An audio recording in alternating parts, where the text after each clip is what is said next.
Both in the night it was a quiet night, and Jack returned home from working overtime at the company as usual. The streets were empty, the streetlights were dim, and the wind gently blew the leaves, making a rustling sound. Jack felt a little tired and hurried through the empty streets. Suddenly, he felt something was wrong. He stopped and there was silence all around him, no roar of vehicles and no sound of pedestrians. But he clearly felt that he was being watched. The air behind me seemed heavier than usual.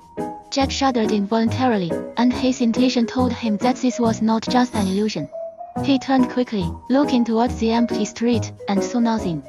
However, when he turned back and continued walking, he suddenly caught a glimpse of something out of the corner of his eye. It was a woman in a white dress, standing at the end of the street, looking at him alone. Her long hair was messy and her waistcoat fluttered slightly, and she looked like she had walked out of an unreal place. Jack was stunned, feeling uneasy. He tried to ignore it all and decided to keep walking. But he felt the chill growing stronger, as if the woman was slowly approaching him. He quickened his pace, but when he looked back, he found that the woman seemed to be not far behind him, still following him. Every time he turned to look at her, she seemed to be a little closer to him. This made Jack's heart beat faster and faster. He took a deep breath, tried to ignore it, and urged himself to go home quickly. But as his steps became more and more hurried, the woman was still behind him. Her steps were light and silent, as if unaffected by time. Whenever he looked back, she was standing there with empty eyes, pale face, and no emotion in her eyes.